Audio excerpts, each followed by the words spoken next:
Hi అండి, ఈరోజు మనం యూఎస్లో ఉండే మా గార్డెన్లో ఉన్నాము. ఈరోజు వీడియోలో మనము వెజిటేబుల్ ప్లాంట్స్తో పాటు ఫ్లవర్ ప్లాంట్స్ని పెంచుకుంటే ఎలాంటి ఉపయోగాలు ఉంటాయి, అంటే ముఖ్యంగా ఎలాంటి ఫ్లవర్స్ని మనం గార్డెన్కి యాడ్ చేసుకుంటే అటు మనకి పాలినేషన్కి హెల్ప్ అయినట్టు ఉంటుంది, ప్లస్ పెస్ట్ని కంట్రోల్ చేసుకునే దానికి ఎలాంటి ముఖ్యాలు ఉపయోగపడతాయి అనేది ఈరోజు వీడియోలో తెలుసుకుందాము. వీటిని జనరల్గా ఏంటంటే కంపానియన్ ప్లాంట్స్ అంటారు. అంటే మనము రెండు మొక్కల్ని కలిపి ఒక దగ్గర వేసినప్పుడు ఒక మొక్క అనేది ఇంకో మొక్కకి పాలినేషన్కి హెల్ప్ చేయడంలో కానీ లేదంటే పెస్ట్ కంట్రోల్కి కానీ ఇలా యూజ్ అయినప్పుడు వాటిని కంపానియన్ ప్లాంట్స్ అంటారు. సో జనరల్గా ఎక్కువగా మనకి కంపానియన్ ప్లాంట్ అంటే ఫస్ట్ చెప్పుకోవాల్సిన ప్లాంట్ ఏంటంటే బంతి చెట్టు. ఎందుకంటే బంతి అనేది మనకి పాలినేషన్కి చాలా యూజ్ అవుతుంది అండ్ దాంతోపాటు పెస్ట్ కంట్రోల్. అంటే ఇప్పుడు మనం గార్డెన్లో ఇలాగా అక్కడక్కడ కూరగాయల మొక్కల పక్కన ప్లేస్ ఉన్న దగ్గర వీలైన చోట ఇలాగ బంతి మొక్కలు కనుక వేసుకున్నామంటే ఇవి ఆఫిడ్స్, మేలీ బగ్స్, ఇలాగ బీటిల్స్ ఇలాంటి చిన్న చిన్న పురుగులు ఉంటాయి కదా. సో అలాంటివన్నీ కూడా ఏంటంటే మన మెయిన్ క్రాప్కి రాకుండా ఉంటాయి.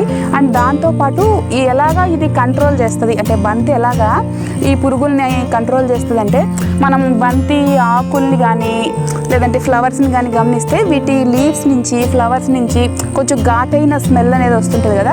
సో ఈ స్మెల్ వల్ల రిపెల్లెంట్, ఈ స్మెల్ అనేది ఒక న్యాచురల్ రిపెల్లెంట్ లాగా యాడ్ చేస్తుంది పెస్ట్కి. అంటే ఈ బంతి చెట్లు ఎక్కడైతే ఉంటాయో దాని దగ్గరికి, దాని చుట్టుపక్కల ఉన్నటువంటి కూరగాయల మొక్కల దగ్గరికి పురుగుల అట్రాక్షన్ అనేది చాలా తక్కువగా ఉంటుంది. అండ్ దీంతో పాటు ఇంకొకటి ఎలాగా అంటే దీని మామూలుగా మట్టిలో కొన్ని రకాల పురుగులు ఉంటాయి కదా, అంటే మొక్కలకి డ్యామేజ్ చేసే పురుగులు. సో వాటిలో ఒకటి ఏంటంటే నెమటోడ్స్. సో ఇవి ఏం చేస్తాయంటే మొక్క వేర్ల దగ్గర ఉండేసి స్లోగా మొక్క వేర్లని డ్యామేజ్ చేస్తాయి. సో దీనివల్ల ప్లాంట్ ఆకులు ఎల్లోగా అయిపోవడము, న్యూట్రిషన్ సరిగా లేకపోవడం వల్ల ప్లాంట్ గ్రోత్ అనేది ఆగిపోవడము. సో ఒక్కోసారి ఏంటంటే ప్లాంట్ చనిపోవడం కూడా జరుగుతూ ఉంటుంది. సో ఈ బంతి ఏం చేస్తుందంటే ఇలాంటి నెమటోడ్స్ అనేవి సాయిల్లో ఉన్నప్పుడు దీని వేర్ల నుంచి కొన్ని రకాల కెమికల్స్ రిలీజ్ అవుతాయి. సో ఆ కెమికల్స్ వల్ల నెమటోడ్స్ అనేవి కంట్రోల్ అయిపోతాయి. అంటే అవి ఈ కెమికల్స్ ఆ నెమటోడ్స్ని చంపేస్తాయి. సో అలాగా ఈ బంతి పక్కనున్న వెజిటబుల్ ప్లాంట్స్ అన్నీ కూడా ఎప్పుడు చాలా హెల్తీగా ఉంటాయి. ఈ బంతి పూలు రకరకాల రంగుల్లో చూడడానికి చాలా అందంగా ఆకర్షణీయంగా ఉంటాయి కదా. సో ఈ కలర్స్కి అట్రాక్ట్ అయ్యే బీస్ అనేవి ఎక్కువగా వస్తాయి. అంటే ఈ మొక్కలు కనుక మనము అన్ని కూరగాయల దగ్గర వేసామంటే పాలినేషన్ ప్రాబ్లం అనేది చాలా వరకు తగ్గిపోతుంది. అండ్ బంతిలో ఈచ్ అండ్ ఎవ్రీ పార్ట్ అనేది పెస్ట్ కంట్రోల్ వర్క్ అవుతుంది. ఈవెన్ ఫ్లవర్స్ కానీ ఆకులు కానీ వాటి వేర్లు ఇవన్నీ కూడా ఏంటంటే అన్ని పెస్ట్ రిపెల్లెంట్గా వర్క్ అవుతాయి. సో జనరల్గా పొలాల్లో ఫార్మర్స్ ఈ బంతి అనేది బార్డర్ క్రాప్ లాగా వేస్తూ ఉంటారు. అంటే బార్డర్ క్రాప్ లాగే కాకుండా అక్కడక్కడ కూరగాయల మధ్యలో కూడా యాడ్ చేసుకుంటుంటారు. సో ఇలాగే మనం కూడా మన గార్డెన్లో మనకున్న స్పేస్ అవైలబిలిటీని బట్టి అట్లీస్ట్ ఒక 3 to 4 బంతి మొక్కలు కనుక పెట్టుకున్నామంటే మనకి రిజల్ట్ అనేది బాగా తెలుస్తుంది. అంటే ఇట్లాగా పాలినేషన్ ప్రాబ్లమ్స్ అనేవి తగ్గుతాయి ఈ మధ్య. ఎందుకంటే బీస్ కూడా వాటికి సరైన అంటే పూల మొక్కలు ఇవన్నీ తగ్గిపోవడం వల్ల ఏంటంటే వాటికి కూడా ఆహారం అనేది చాలా సమస్యగా ఉంటుంది కదా. సో ఇలాగ మనం న్యాచురల్ గార్డెనింగ్ చేసుకునే వాళ్ళు మన వంతుగా మనం ఇలాగ మన గార్డెన్లో ఇలాంటి మొక్కలు వేసుకున్నాం అనుకోండి, సో బీస్కి కూడా మన వంతు హెల్ప్ చేసిన వాళ్ళం అవుతాము. అండ్ మన గార్డెన్కి కూడా పురుగుల సమస్య అనేది చాలా తక్కువగా ఉంటుంది. నాకు ఈ బంతిపూలను చూసినప్పుడల్లా ఒక చిన్న విషయం, అంటే నా చిన్నప్పుడు జరిగిన ఒక ఇన్సిడెంట్ గుర్తొస్తుంటుంది.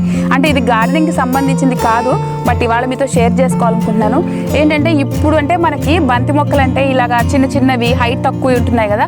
బట్ ఒక 25 years ముందు అలా ఏంటంటే బంతి మొక్క అంటే దాదాపు ఒక 5 feet పెరిగి పెద్ద పెద్ద పూలు అట్లా ఉండేవి. సో నేను చిన్నప్పుడు ఒకసారి ఇట్లాగ స్కూల్ నుంచి వస్తున్నప్పుడు ఒక ఇంట్లో ఇలాగే బంతి పూలు, ఆరెంజ్ కలర్ బంతి పూలు దాదాపుగా ఇంత పెద్ద పూలు పూసినాయి. అవన్నీ ఏంటంటే గోడ హైట్ దాటి బయటకు వచ్చి కనిపిస్తూ ఉన్నాయి. సో వాటిని చూసిన తర్వాత ఏంటంటే అప్పుడు ఆ ఏజ్లో తెలియక ఒకసారి ఆ పువ్వుని కొయ్యాలనిపించింది. తర్వాత ఏంటంటే దాదాపు చాలాసేపు కొయ్యాలా వద్దా అని చెప్పి ఆలోచించి మొత్తానికైతే ఒక పువ్వు కోసాను. బట్ కోసిన తర్వాత దాన్ని ఏం చేయాలి అనేది నాకు అప్పుడు అర్థం కాలేదు. అంటే ఇంటికి తీసుకెళ్తే అమ్మ తిడుతుంది కదా, ఎందుకు కోసావు అని చెప్పి అమ్మ తిడుతుంది. సో తర్వాత ఏం చేయాలో కాసేపు నాకు అసలు అర్థం కాక బట్ తర్వాత ఏంటంటే ఇంకా పువ్వు అక్కడే పెట్టేసి ఇంటికి వెళ్ళిపోయాను. కానీ ఇప్పుడు ఆలోచిస్తే అనిపిస్తుంది, అంటే మనం పెంచుకున్న మొక్కకి ఒక పువ్వు పోతే మనం ఎంతో బాధపడతాం కదా. సో అలాగా పాపం వాళ్ళు ఎంతో ఇష్టంతో పెంచుకున్న ఆ మొక్కకి ఆ రోజు నేను కోసేసాను. అంటే ఇది అప్పుడప్పుడు నాకు ఈ బంతి మొక్కల్ని చూసినప్పుడల్లా గుర్తొచ్చే విషయం ఇవాళ మీతో షేర్ చేసుకోవాలనిపించి చెప్తున్నాను. ఇదేనండి ఇవాళ మన బంతి మొక్కల ముచ్చట్లు. అంటే మనం ఇలాగే కూరగాయ మొక్కలతో పాటుగా వీలైనంత వరకు ఇలాంటి పూల మొక్కల్ని యాడ్ చేసుకుందాము. ఈ వీడియో మీకు నచ్చితే లైక్ చేయండి, షేర్ చేయండి, మా ఛానల్ని సబ్స్క్రైబ్ చేసుకోండి. Thank you.